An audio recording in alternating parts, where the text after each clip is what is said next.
Today on the bench we have a STIHL MS 180C. Customer dropped it off, said it hasn't been ran in several years. And the last time it was running, he said that it would not shut off with the switch, so he had to choke it to cut it off. So let's check it out. Let's pop this cover off and see what we got going on under here.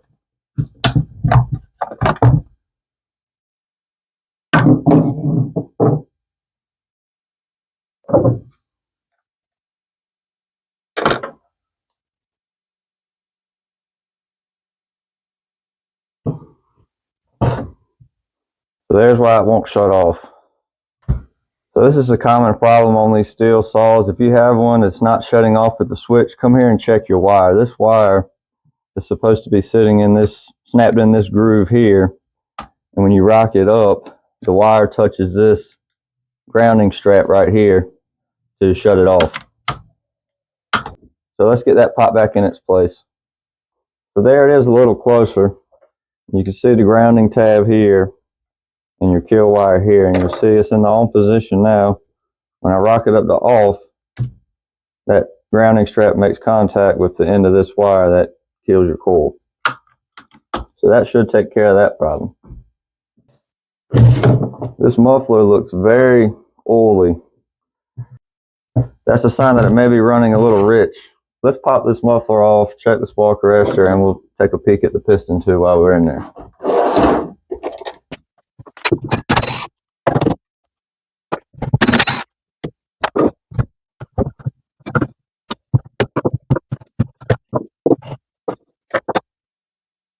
Spark arrestor looks okay. You can see that muffler is very, very oily.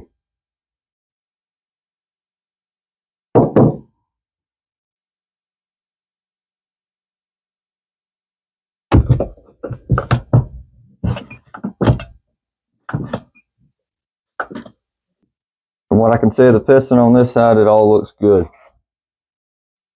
I'm going to clean this muffler off a little bit and clean off what little bit of carbon's on the spark arrestor, and we'll put it back on. Okay, let's stick our muffler back in place.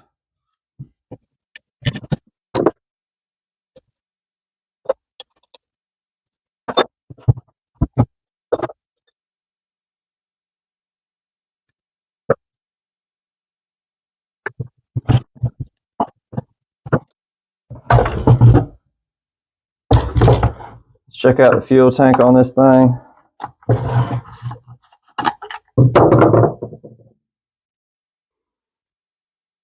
It's very clean in the tank. There is a little bit of residual oil in there, so we'll get that out, but there's not much trash in there at all. I got the fuel tank cleaned out. I kind of blew everything off a little bit. Let's check this plug.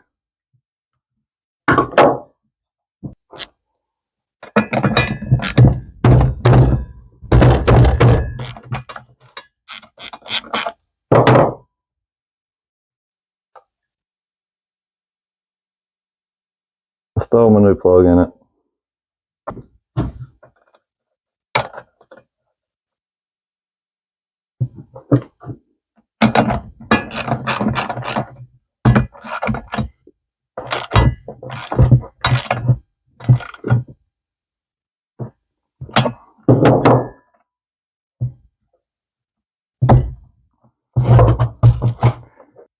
All right, let's dump some fuel in it and some ball oil and see if it'll do anything.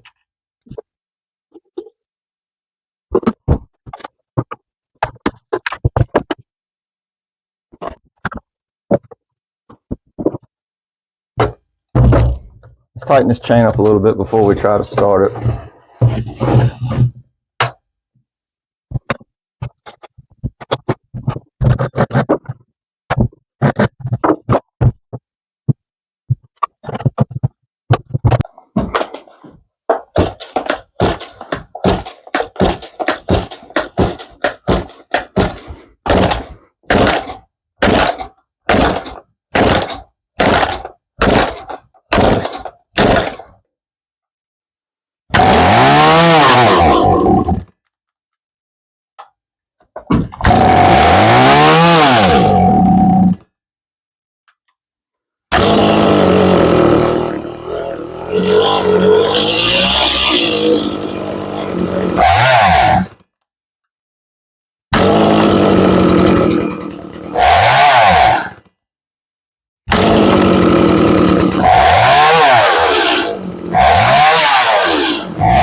So it will run. If you keep working the chuck on and off, it'll run. So let's dump this fuel back out of it and we'll pressure check the fuel line. And we're probably gonna have to end up pulling that carburetor off.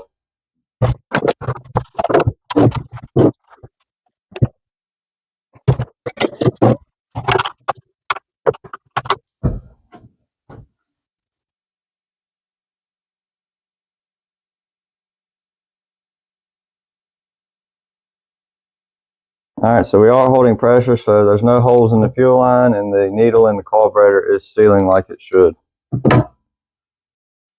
While I got this out, I'm going to go ahead and drop a fresh filter on the end.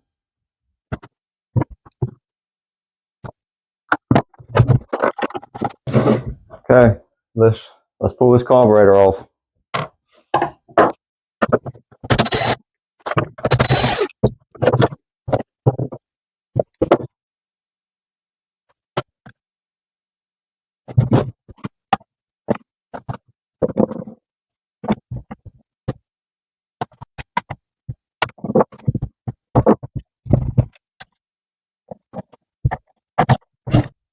Alright, I'm going to clean the outside of this off and we'll lay it up here and open it up. Alright, let's take a peek at the intake side of the piston. And it looks perfect. Okay, let's get this carburetor opened up.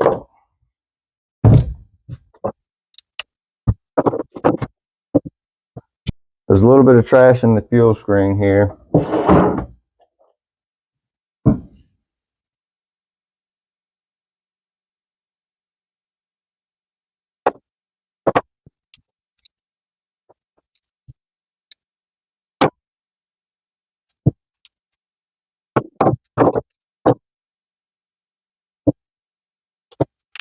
You'll probably be able to hear this metering diaphragm.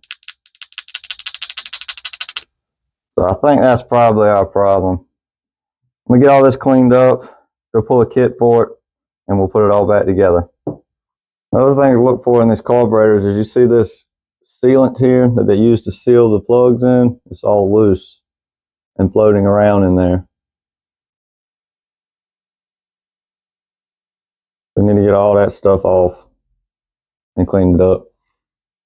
Okay, I've got my new diaphragms and gaskets. Let's put this thing back together.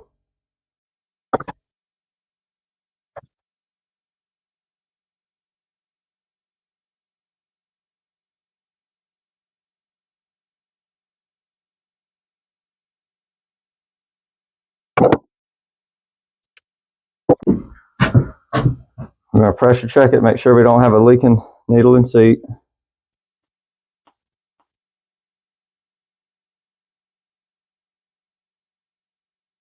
That looks good. And this is one of the non-adjustable carburetors, so you can see you have no low and high screws here.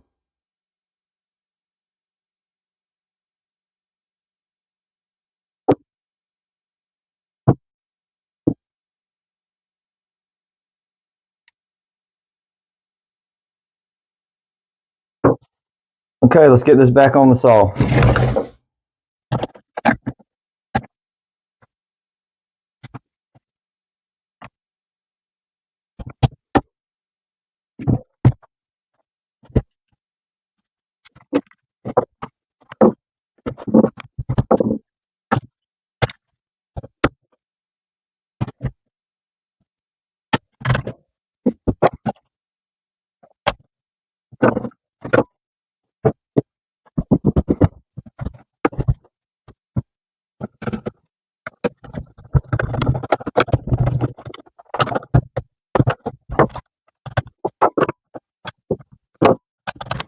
Okay, let's give it another try, see if it'll do anything for us this time.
So there you have it. There wasn't much to this one. We got fuel filter, carburetor kit, fresh fuel, spark plug. That's about it. I did sharpen up the chain a little bit, knock the rakers down a couple swipes, and things are running cut good. So this one's going to get built out and get back to the customer. Don't forget to like, share, and subscribe, and we'll see you in the next one.